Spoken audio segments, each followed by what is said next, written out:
Yes, people, this is Outs, OUTSS, and today we're going to have a little discussion about sampling. I've always loved sampling myself.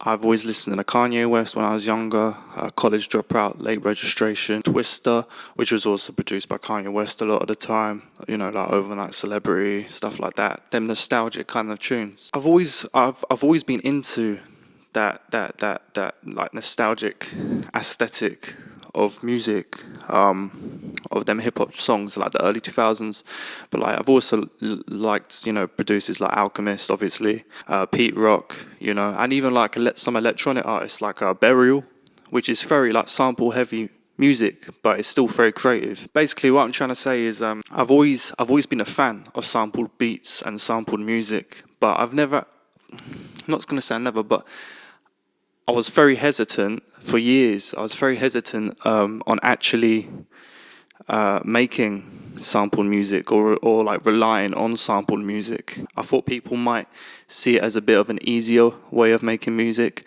a bit of a crutch maybe. People don't sample because it's easy. I've realized people sample because with sampling there's a sound you can achieve that you just can't achieve when you're composing the beat. That's what I think anyway. Like my latest single, I'm gonna do a little plug here. My latest single, Still, which is out on March the 26th, it's a sampled beat. You know, it's straight. It's pretty much very minimal, but it's a beautiful sample. And I was like, you know what, I'm gonna use that. Yeah, because I just feel like an original composition wouldn't have captured the emotion like that sample did. You know, and it's got the nostalgic feel. It's got that almost vintage. You know, that vintage vibe. It's almost like sometimes samples it's like you're paying homage to like forgotten music to an extent, because a lot of the samples that, you know, a lot of the music we sample tends to be like obscure or like rarer kind of music. It's never going to be like flipping, you know, really obvious samples. Well, for me anyway. So like I think it's just a form of homage, you know, to an extent, because you're just appreciating the beauty the song has, and you're kind of making it more relevant in your own interpretation, in your own way. That's the way I feel about it, man. That's the way I feel about it, you know.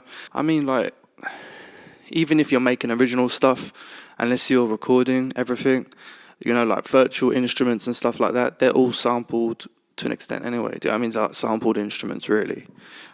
You know, pianos, orchestras, you know, they're all recorded sounds that have been sampled inside, that have been sampled for this plugin. You know, they've been sampled for this plugin.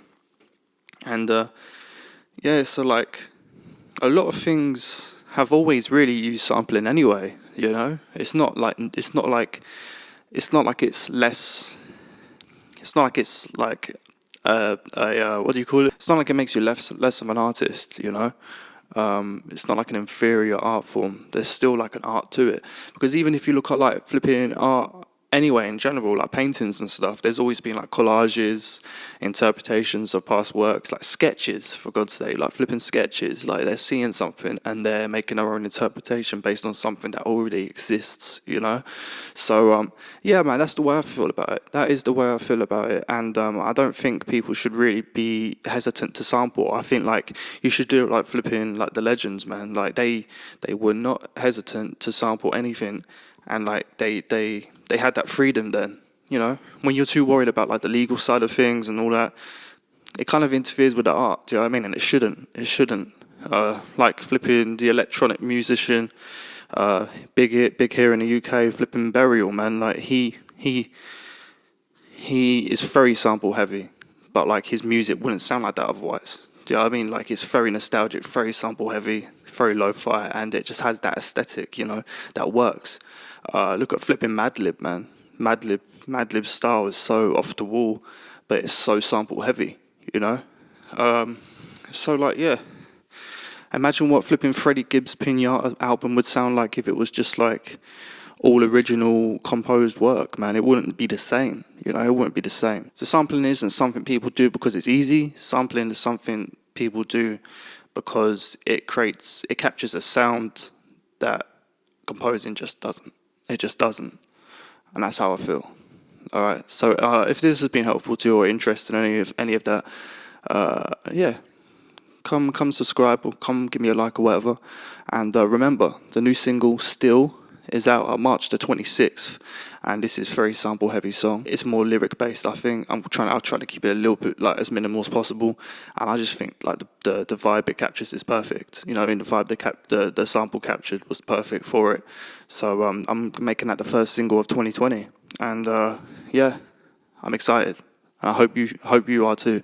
And yeah, I'm gonna do more of these. So speak soon, guys. All right, peace. Yeah. Uh-huh. Welcome.